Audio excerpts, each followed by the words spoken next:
With the most recent patch nerfing Big Huddy and buffing a couple of other underperforming characters, we have a lot to talk about regarding the current meta of SUPERVIVE. So today we are going to rank each character from worst to best to climb with as most players in ranked right now. The ratings on this list are an amalgamation of how these characters are performing in ranked, scrims, and applied to the average player. So the list might look weird, but let me cook. Keep in mind that any of these characters could be used to climb to legend. Some are just harder in my opinion compared to others, but smash that subscribe button and let's get right into it. Starting with Celeste, it is crazy that I am saying this, but she genuinely might be the worst character on this patch, which is crazy because in a lot of other ways, I've always been saying that Celeste is absolutely crazy, but the problem is a lot of people are playing Hudson right now. Hudson is still a very strong character and it's super easy to play that new players are just going to get melted by it. On top of that, Hudson also just melts your wall. It only has like 1,000 HP at level 2 and I'm pretty sure 2,000 at level 3. Those points might be doubled, but at the end of the day, Hudson with LMB is just going to absolutely melt these things and you're not going to be able to really do a whole lot with that. And he pretty much just denies what you want to do the whole game. It's really annoying to play against a Hudson as Celeste. And while she's not necessarily bad, there's just so many other options that are better, like Oath, for example. And because Oath is really good, guess what Oath's gonna do? He's gonna block your Celeste ult. So not only is one of your get out of jail free cards null and void, another one is as well, which is your ultimate, because Oath's just gonna stop that. I mean, I just think you're better off in literally any other character, which is crazy to me because in alpha, Celeste was the GOAT. And now players are kind of realizing maybe there's some counterplay. So maybe Hudson is gonna be that way in 2 to 3 months when people start to learn how to play against him. But anyways, let's move on to Shrike. Shrike was already struggling as a character before this whole Huddy BS stuff started to happen. And the crazy thing to me, and I don't even play Shrike, and I would be really tilted if I was a Shrike player, Hudson still outranges her even with the nerfs. It's not by a lot, don't get me wrong, but he still outranges Shrike, which I think is just crazy to me. On top of that, Hudson is also paired with an Oath usually. And what is Oath going to do against Shrike? Well, he's just going to dash on top of you with a shield in your face and you're not going to be able to do anything. That being said, the only reason why I say she might be a little bit better than Celeste is that she can at least bird bomb the Hudson if he's trying to stand still with a minigun. But at the end of the day, I think Shrike is too easy to play against once you learn basic mechanics of the game. Obviously, yes, she still has that long range dash so that she can dash out of the fight, but realistically, you have 4 players, one of them can force that out, and if she dashes out, she's probably just out of the fight anyways. So there's ways to play against a Shrike. You just need to think about it a little bit differently. Moving on to the next character though, we have Aluna, and it's kind of crazy if you know me, and this isn't the first video you've watched, it's kind of crazy that I'm putting Aluna where she is on this list right now. It's crazy that she's starting to do better. The reason being is that she actually does some pretty damn good damage, all things considered. The only problem of why she's not higher on this list is because, I mean, your competition is Zeph, fellas. And when he's literally in the GOAT conversation as it is of characters in this game, you're going to be put pretty dang low on this list, even if you do a heck of a lot of damage. To be honest though, I actually, now, don't quote me on this. Do not clip this out of context. But with all these things considered, she's actually not that bad of a character right now. She's seriously decent, but she's nothing more than that. And that's all you're going to get out of me, Aluna mains. So, I mean, cherish it while you can. This will maybe be the only thing I say nice about your character for the next 2 years. But moving on to another furry friend, I should say, is Felix. And Felix is really struggling right now to really get anything going for him because it's really hard for him to get in range against a Hudson, depending on the environment. And if a Hudson is playing somewhat correctly, you really shouldn't ever be able to get close to a Hudson unless you have your ultimate. And at that point, hopefully you hit a really good engage and the Oath doesn't bash your ult and just stop you in place. But a lot of Oaths can't really do that yet, which is why I have him a little bit higher than everyone else below him.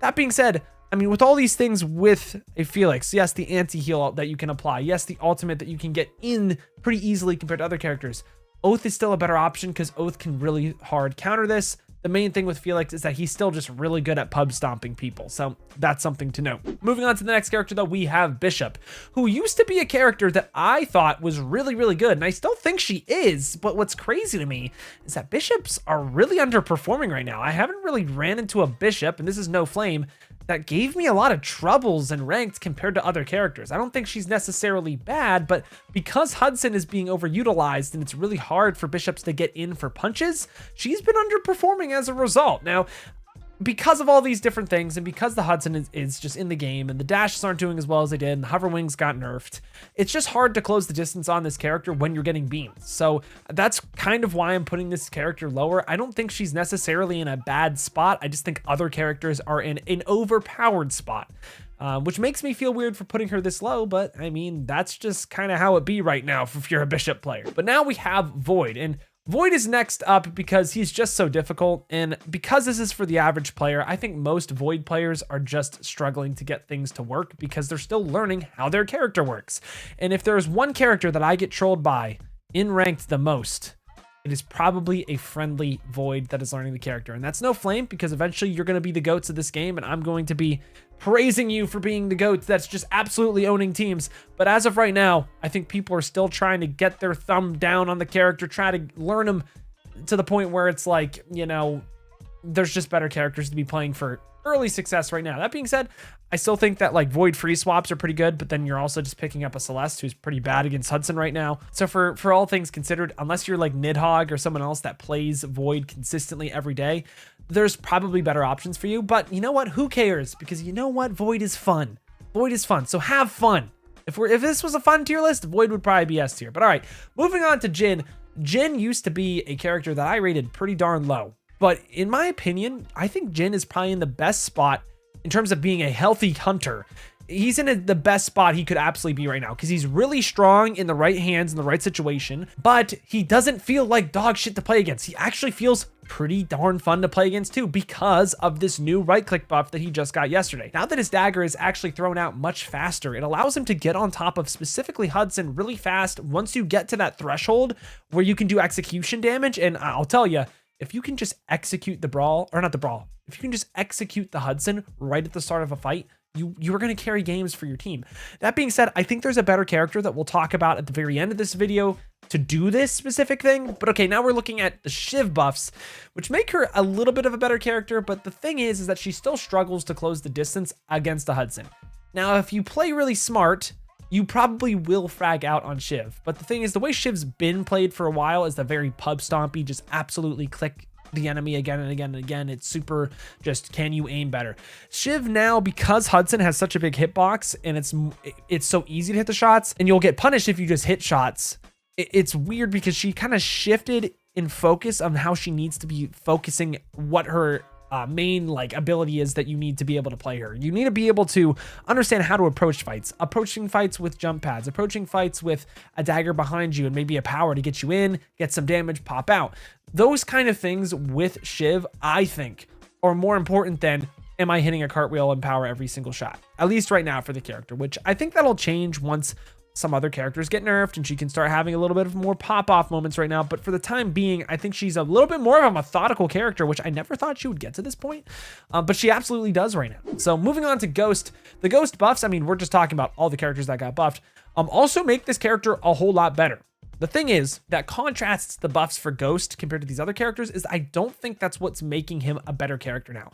I think what is making Ghost good, and specifically the only thing that makes Ghost even playable, is his amp laser build, which allows him to just keep blasting a laser at people across the map, late game circles, and just continue to pressure them. And the reason why I think that is better than it was in the past is because Hudson is just such a beefy character that if you're missing your amplified beam at people, specifically Hudson, if you're missing a Hudson with beam, maybe we shouldn't play Ghost. Now, if you are, you're going to absolutely poke the ever-loving heck out of him. And if they don't have a Zeph or an Oath, I mean, he's just going to die over time. There's no option for him. So it's going to make the fight easier for your team and overall just get more out of this character if you're hitting that amplifier build. But now we're moving into characters that I think are seriously meta defining. So we're going to start off with one that's a little bit more difficult, which is Brawl. He's very hard to play right now, but if you can play him correctly, you can absolutely shut down a Hudson. If not a Hudson, you can shut down the Oath that is enabling the Hudson. And he's one of the only melee characters that can actually get close right now, specifically because of his tether. And also, if you pair him with a Zeph, you can literally go across the map at Mach 10. It is absolutely fun. I've been doing it with Lemur a lot on streams. So because of that, I think Brawl can be very strong, but you need to be good with Brawl. And Just like Jin, just like some other characters we were talking about before, Brawl is just generally a pretty hard character to pull off. So proceed with caution, but if you like the character, go off and have some fun, just like with Jin. Moving on to Myth. Myth is kind of the same idea as Brawl, except a lot more conceited. The main idea with Myth is that she just destroys the Oath Shield super fast because she does, I believe it's explosive damage. I don't know exactly what type of damage it is, but she melts shield better as herself compared to other characters. Because of that, it's going to really allow your team to open up the fight and maybe find some more damage on this Hudson. The Oath's going to have to back off. It's going to give the Hudson a little bit more to think about. On top of that, after you break that Oath shield, the knockback RMB on Myth can actually take away the Huddy's overheat, which is really nice because then he's going to start doing less damage, start doing less healing with his Omnivamp, blah, blah, blah. It's just going to, like, the thing with Myth here that I want you to understand is she also has anti-heal as well. The whole thing with Myth is just to shut down the Hudson over time. The problem is, is that literally every character that we're talking about right now is harder than Hudson, because Hudson, no hate to Hudson players, might be one of the easiest characters in the game, but because of that, there's a lot of competencies that you need to learn to beat the Hudson that we aren't there yet because the game literally has been out for a week. So I understand why people are struggling against the Hudson, but understand that there's other characters that are in this tier that we're talking about right now that are actually really good at defeating the Hudson. So on top of this Myth domination, we also have Jewel, who absolutely destroys Huddy as well, because people love to stack when they are in the Hudson comp. The whole idea is that you want to have your Hudson, you want to have an Oath, you want to have a Zeph, and you just want to enable this guy to do as much damage as possible over time. Jewel likes when people are stacked, because she can continue to get orbs. She can continue to dash through enemies. And because of that, she'll just dash through everyone and everyone is dead. Now, here's the thing. The main reason why it's hard for the Jewel is because what's in front of the Jewel the whole time? An Oath shield. What does Oath counter? Jewel specifically, on top of a lot of other characters, but Jewel has a very hard time against an Oath shield. The thing is, for most players, it is only a matter of time until that Oath shield goes down, and then you can just absolutely pop off going back and forth. Against better players, it's going to be a little bit harder to do so, but it's still the same idea. Do you have a Ghost? Do you have a Brawl? Do you have a Myth? Wait until that shield goes down. Tell your team to shoot the shield. Once the shield is down, it is your time to just go ding, ding, ding, ding, bam, and just kill everyone. I mean, we're doing that in scrims, and it worked out very well for us. The main thing is that this is a hard thing to do. It's much harder to play characters like Jewel, Myth, and Brawl compared to a Hudson and just pressing left click. But just because it's more difficult doesn't mean it's worse. It actually could be better. I just think the reason why I have this below that composition is because at the end of the day, the minimum risk for the highest reward is the Hudson comp, and that's realistically what people are running in ranked. So now that we've actually discussed that, let's talk about each of the characters in the Hudson comp, and maybe one outlier that people are kind of sleeping on top of the Jewel. Let's start all of this off with Oath. Oath has been at the top of the meta for quite a while now. Because he's just so oppressive for so many different characters. He can just completely shut down people and they don't get to play the game.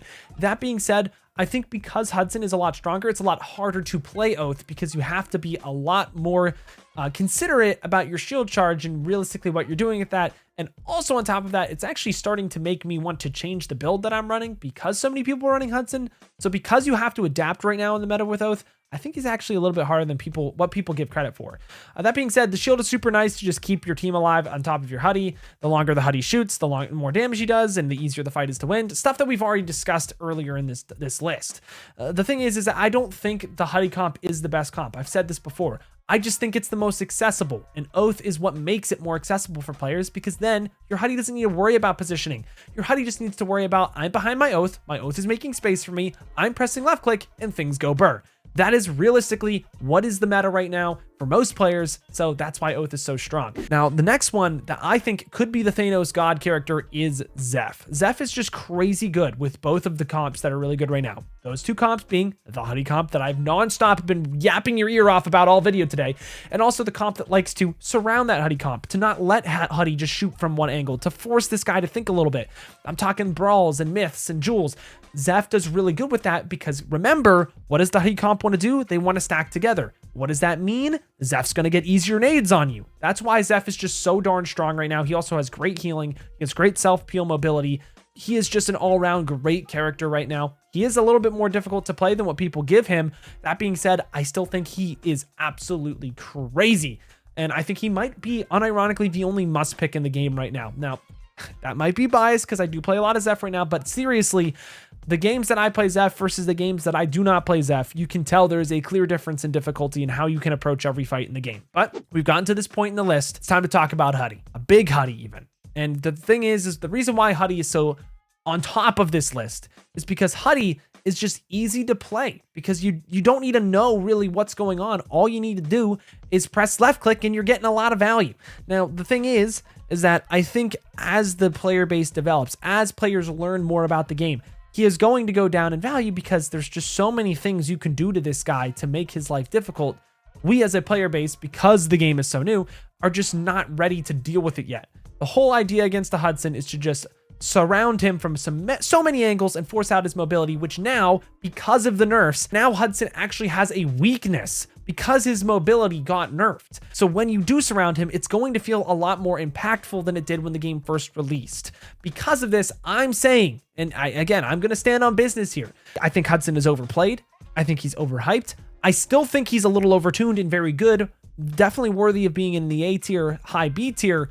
But once people learn to play these new characters like Brawl, Myth, and Kingpin, you're going to see that Hudson is going to struggle. So I did just talk about one character there. I don't know if you guys all heard it, but Kingpin was referenced and he hasn't been talked about today. And that is because I believe, and I'm standing on business here, it's a hot take, I think Kingpin is the best character to play in ranked right now. Is he difficult? To an extent, yes, if you want to play him at the highest level, very difficult. In beginner's queues, though, he is that perfect dose of just difficult enough that you're not going to struggle too much. Reason being, though, why Kingpin is good. There's two reasons. Step one, watch Phenom X on Twitch and watch the amplifier build that he is running right now. Add that on top with Invis, which is broken and needs to get changed. And it's just absolutely insane. And just watch as it allows him to just go Thanos modes in fights. I'm telling you, this dude is dashing from the top left of a fight on your screen all the way around to the bottom right, comes behind you, slams your oath in Hudson, and everything dies. Now, here's the thing. If you don't want to run that build, guess what you can do as well? You can just hook the Hudson that is absolutely destroying your team. And what are you going to do? You're going to hook the Hudson, you're going to slam him, and your whole team is going to nuke him. Now, you don't have to deal with Hudson anymore. You have a 4v3 without the quote-unquote broken character, and life is just easy. So in my opinion, if you were really adamant about this game and you want a character to invest in that's going to be good for the next month or two, I truly believe that Kingpin is your guy. I believe that Kingpin is going to be that character in a solo queue, duo queue environment in squads.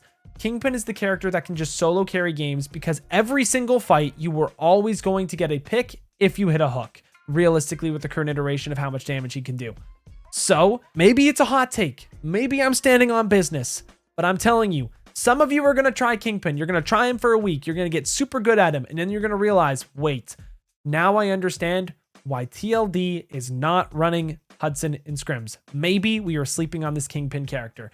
But hey, I know I'm going to get roasted for this. It is what it is, but you know, you win some and you lose some. So hopefully I can get this video out by Thanksgiving. And I just wanted to say I'm so thankful and grateful that you guys are supporting me on this channel. It's absolutely a dream come true because I love the heck out of this game. And it's so nice to be able to share that with so many other people as well. I'm going to really just stay consistent with those daily uploads with you guys, daily streams, as long as I possibly can. And we're just going to see where we can go from here. It's absolutely super exciting to be a SUPERVIVE creator right now.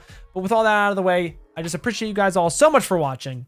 But until next time, I've got to peace out and pads out. I'll see you in the next one.